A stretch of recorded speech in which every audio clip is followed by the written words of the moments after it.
हे मित्र, हे मित्र, जो साध्य है एक के लिए इष्ट है, एक के लिए इष्ट है, वादी के लिए इष्ट है, वादी के लिए अबाधित है, प्रतिवादी के लिए अनिष्ट है, बाधित है, असिद्ध है, लेकिन साध्य एक ही है। महात्मा विश्व सागर जी, ध्यान दो। लेकिन दोनों के लिए साध्य एक ही है।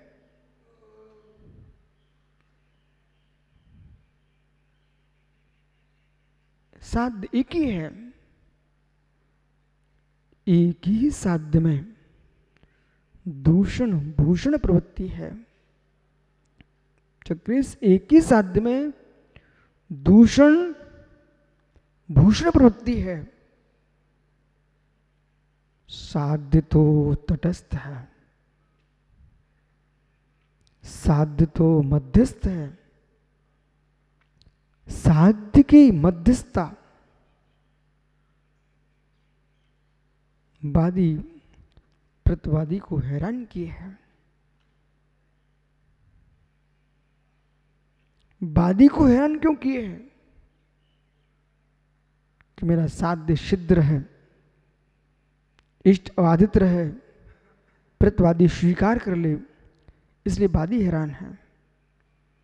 प्रतिवादी हैरान क्यों है? दूषित करके छोड़ो, बाधित करके छोड़ो।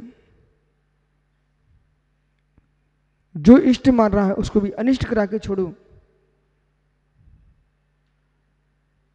घोर आश्चर्य। अब कह सकता हूं बड़े प्रेम के साथ, बहुत अच्छे से कह सकता हूं। यदि चाहे चक्र स्वीकारे ना स्वीकारे, पीयूष माने ना माने, दीपक माने ना माने, मैं तो बहुत अच्छे से कह सकता हूं। कथनचित मस्तिष्क अपना लगा रहे हैं साध्य की सिद्धि में, विपरीत साध्य की सिद्धि में मस्तिष्क का प्रयोग कर रहे हैं। ये अज्ञानियों के पिंड हैं।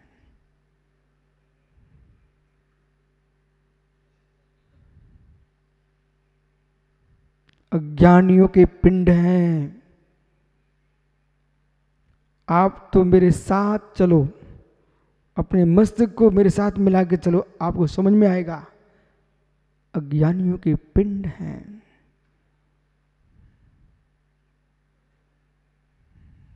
मतलब एक जीव की असिद्धि की सिद्धि कर रहा है, एक जीव की असिद्धि की सिद्धि कर रहा है, स्वयं जीव है। कितना मूढ़ है। जबकि जीव का अभाव कर नहीं पाएगा। पोथियों में, कुतर्कों में, बुद्धि में वो सिद्धि करना चाहता है, जीव नाम की वस्तु नहीं है। एक जीव को ज्ञान से भिन्न देख रहा है। एक जीव को, मैं दार्शनिकों के नाम नहीं ले रहा हूं, आप स्वयं समझते जाना। एक जीव को ज्ञान से भिन्न देख रहा है, गुण को गुण से भिन्न देख रहा है। ओ, गुण को गुण से भिन्न देखना है, उसने साध्य बना के रखा अपना अज्ञान दिशा। तो दूसरा द्रव्य को पर्याय से भिन्न देख रहा है, अज्ञान दिशा।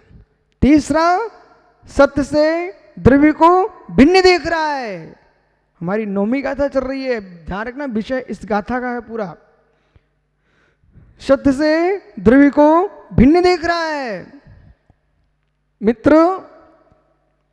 अगला गुण से पर्याय को, पर्याय से गुण को, गुण पर्याय से द्रव्य को भिन्न देख रहा है, जबकि भिन्न कर नहीं पाएगा। अंदर अंदर ज्ञान के अंदर ही घुमाव चल रहा है, ज्ञान में ही आवर चल रहे हैं, ज्ञान में ही वर्तन चल रहा है, ज्ञान में ही वर्तन चल रहा है। पूरा चक्रवाक तुम्हारा ज्ञान में चल रहा है, अपने में ही लिपट रहा है, वस्तु स्वतंत्र है।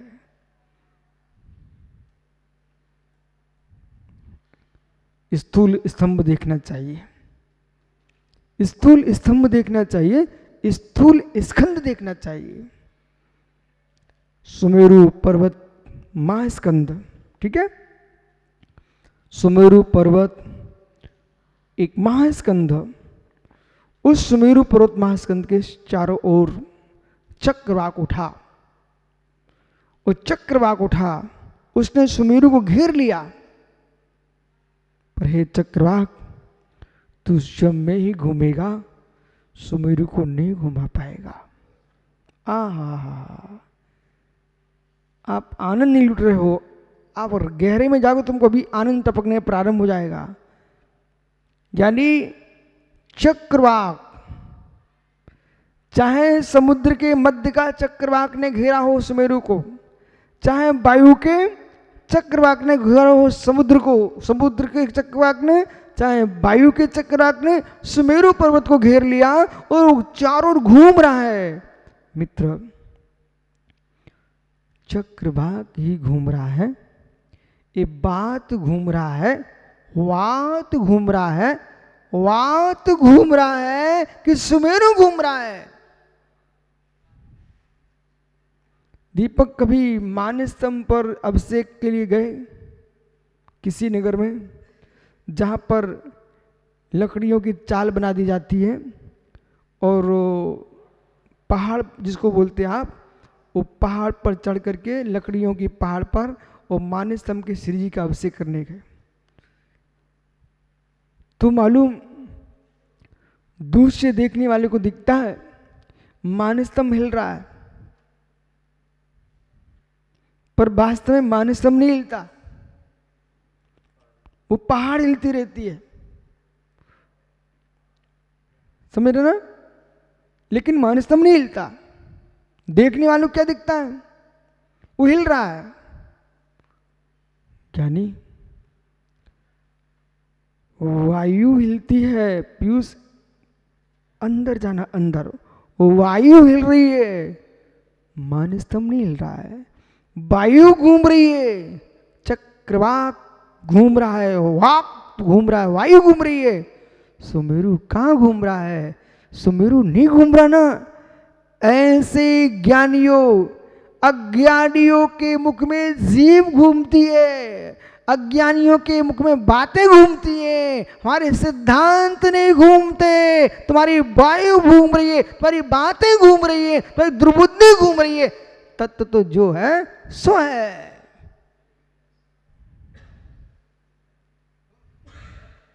आपकी बुद्धि घूम रही है, विषय पकड़िए, मैं कहां से बोल रहा हूं।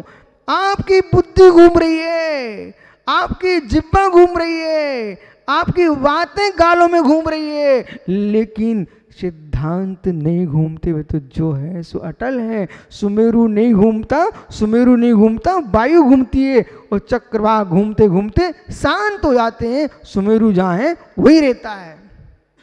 बराबर है ना, बराबर है ना। इसी प्रकार से जो यूं सोच रहा है कि हम जिसे साध्य बना रहे हैं वो हमारी बुद्धि से साध्य बदल जाएगा, साध्य नहीं बदलेगा। जितनी मिथ्या दृष्टि है, नित्य एकांति, अनित्य एकांति, मित्रों, निश्चय एकांति, व्यवहार एकांति, व्यय एकांति, क्षणिक एकांति, मित्रों, जड़ एकांति, जड़ एकांति, संसार एकांति, मोक्ष एकांति, ये सारे इतने एकांती लोग हैं, इनकी बुद्धियां ही घूम रही हैं, वस्तु स्वभाव कहीं नहीं घूम रहा है। पाटलिपुत्र को तुम अपनी दृष्टि से देख सकते हो, पर पाटलिपुत्र नगर जहां पर है वहां पर ही है, अयोध्या जहां पर है वहां पर ही है, वैशाली जहां पर है वहां पर ही है।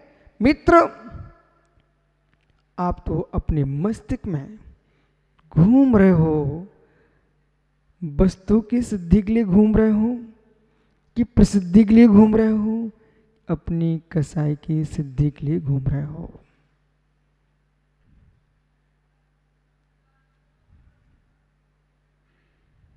क्या हुआ?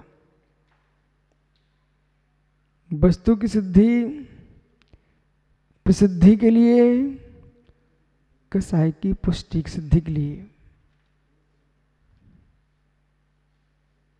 कसाई की सिद्धि के लिए कि स्वात्मोपलब्धि सिद्धि के लिए। स्वात्मोपलब्धि सिद्धि का लक्ष्य है ना, तो फिर आप सारी सिद्धियों को गौण कर दोगे। अरे पिता नर सिद्धि, प्रधानता आपकी आत्म सिद्धि बचेगी।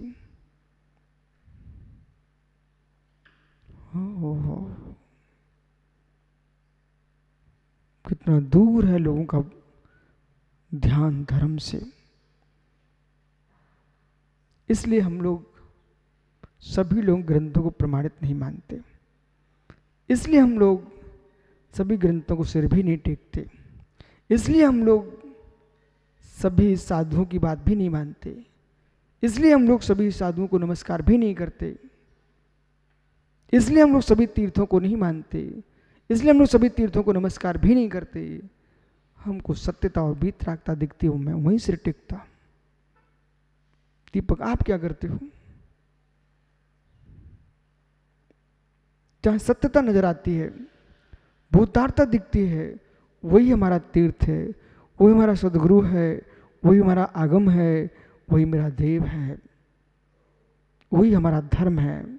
उसका नाम है हिंसा रही है धम्मे 18 दोष वजदे देवी ऋगंते पवड़े सद्धर्म हुई सम्मतम।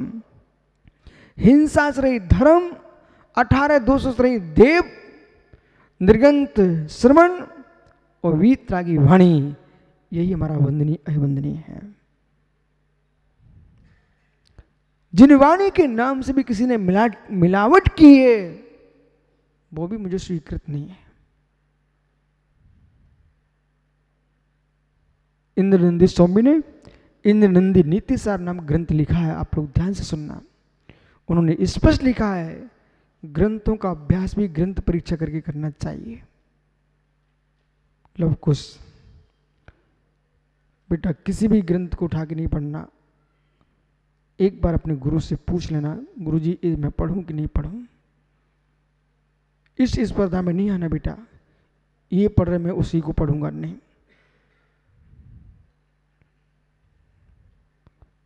उस धारा में जीना बेटा, उस धारा में जीना है। सुब्रत सागर जी, जीवनधर कुमार के पिता का विघात किया गया है।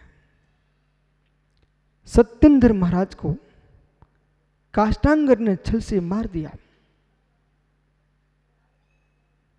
सत्येंद्र ने महारानी विजया को एक यंत्र विमान में, मयूर विमान में बिठाल करके उड़ा दिया। शमशान घाट में जाकर विमान रुका, वहां पर जीवनधर का जन्म हुआ। ओह, कर्म की बलिहारियां। बालकों, छोटे से छोटा कर्म उदय में आता है, इसे कोई मुराद भूल ना जाए। चाहे सुगण के हों चाहे परगण के हों, भूल मत जाना। चिड़िया का बच्चा पराया हो सकता है, पर चिड़िया के बच्चे को भी सताओगे तो कर्म का बंध तुमको सच्चा होगा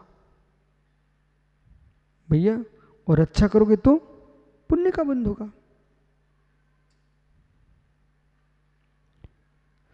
जीवनधर को ये दिन क्यों देखना पड़े? बगुले के बच्चे को उसकी मां से पृथक किया था। पढ़ा किसी ने? बगुले के बच्चे को उसकी मां से पृथक किया था। आशी किसने?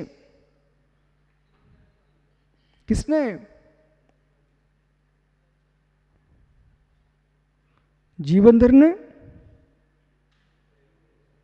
कि जीवनधर की मां ने? जीवनधर ने कि उनकी मां ने? अनुत्तर सागर जी, बगले को उसकी मां से पृथक किया था। जीवनधर ने? उसकी मां ने? ओहो हो। हे मतारी, तुम्हारा क्या हाल होगा जब घर में पिंजरे रख रख के चूहों को बाहर निकालती हो, उसकी मां को बच्चों से पृथक करती हो। बालकों, ज्ञानियों, कर्म कभी तुमको छोड़ेगा नहीं। ये कभी सोच मत बैठना कि दीवार पर पड़ी छिपकली है वो तो त्रियंश है, उससे कोई कर्म बंद नहीं होगा, ऐसा मत सोच लेना। बगले को बच्चे को पृथक किया था, कर्म ने कहां छोड़ा। बेटे का जन्म शमशान में हुआ, कोई थाली बजाने वाला नहीं था, तो दूर की बात है, कोई देखने वाला भी नहीं था। बालक को जन्म दे करके मां झाड़ी में छुप गई और रख दिया सामने। आया कौन? कौन आया? मित्र।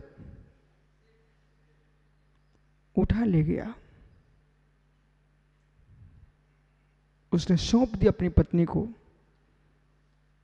मां से एक पधारे, पहले सेठ साहूकार बंजारे ये सब घूमते रहते थे, बच्चे को अपनी पत्नी को सौंप दिया।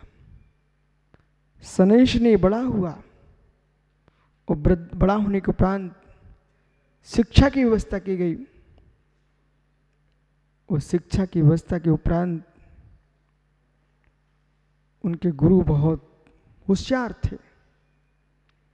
जब बालक किशोर हुआ तो मालूम चला कि मेरे पिता का विघात किया गया है।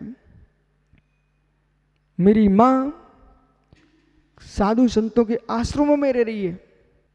कुपित हुआ जीवनधर, वो कहता है अपने गुरु से, मैं काष्टांगर को समाप्त कर अपना राज्य लूंगा।